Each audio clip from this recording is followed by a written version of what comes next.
Hello বন্ধুরা, welcome to my channel. আজকে চলে এসেছি একটা নতুন ভিডিও নিয়ে। আজকে তোমাদের সাথে শেয়ার করব বাঙালির প্রিয় খাসির মাংস। তো চলো দেখে নিই কেমনভাবে আমি মাংসটা রান্না করি। আগে থেকে আমি মাংসটা ম্যারিনেট করে রেখে দিয়েছিলাম, এগুলোও আমি রেডি করে রেখে দিয়েছিলাম। এরপর কড়াইতে দিয়ে দেবো আলুগুলো। একে একে আলুগুলো দিয়ে দেওয়ার পর আমি আলুগুলো আস্তে আস্তে ভেজে নেব। আলুগুলো একটু লাল লাল হয়ে যাওয়ার পর আমি আলুগুলো ভেজে তুলে রাখবো। আলুগুলো আমি ভেজে তুলে নিয়েছি। এরপর আমি কড়াইতে দেব সর্ষের তেল, তেজপাতা, শুকনো লঙ্কা। এবার আমি কড়াইতে দিয়ে দেব কুচিয়ে রাখা পেঁয়াজগুলো। সব পেঁয়াজগুলো ভালোভাবে কড়াইতে দিয়ে দেওয়ার পর আমি পেঁয়াজগুলো একটু ভেজে নেব। এরপর আমি কড়াইতে দিয়ে দেব কাঁচা লঙ্কা।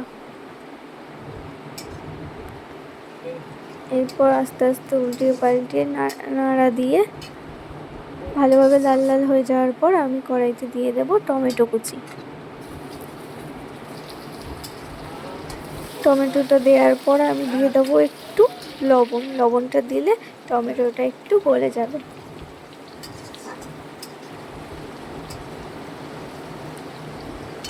এরপর আমি দিয়ে দেব আদা রসুন বাটা।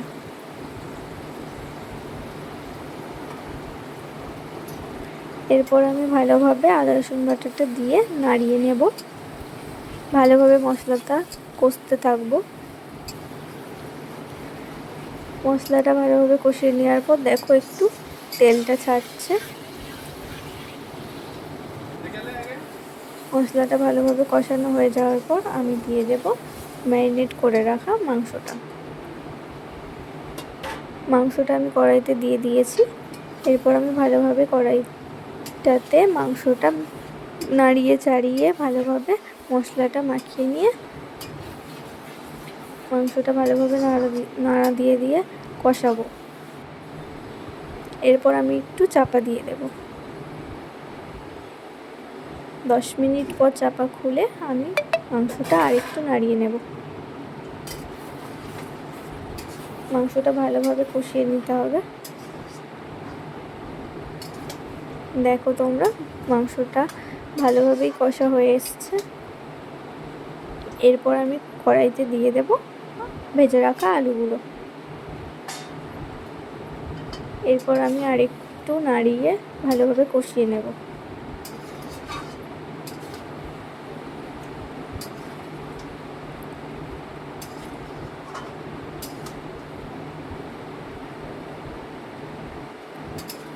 ভালোভাবে নাড়িয়ে নেওয়ার পর আমি 5 মিনিটের জন্য আবার একটু চাপা দিয়ে দেব। এরপর আমি 5 মিনিট পর চাপাটা খুলে ভালোভাবে আর একটু কষিয়ে নিলাম।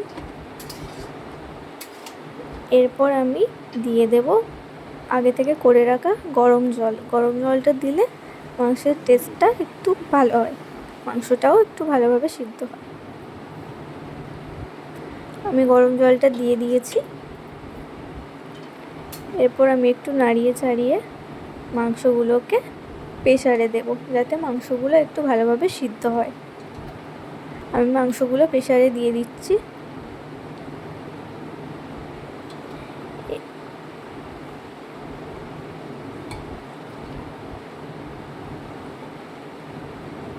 মাংসগুলো আমি প্রেসারে দিয়ে দিয়েছি। মাংসের ঝোলটাও আমি প্রেসারে দিয়ে দিলাম। এরপর আমি 10টা মতো সিটি মারবো, যাতে মাংসটা ভালোভাবে গলে যায়। আর আমি আলুগুলো আগে থেকে তুলে রেখেছিলাম, যাতে আলুগুলো গলে না যায়। এরপর আমি 10টা সিটি দেওয়ার পর মাংসটা খুলে দেখলাম মাংসটা ফুটছে। এরপর আমি এতে দিয়ে দেব আলুগুলো। এরপর আমি 1 চামচ গরম মশলা দিয়ে দেব। এবার একটু ফুটিয়ে নিয়ে মাংসটা আমি ঢেলে রাখবো। আমার মাংস রেডি। তোমরা জানিও কেমন হয়েছে ভিডিওটা। লাইক, কমেন্ট, শেয়ার, সাবস্ক্রাইব করে দিও আর আমার পাশে থেকো। ভালো থেকো, সুস্থ থেকো। বাই।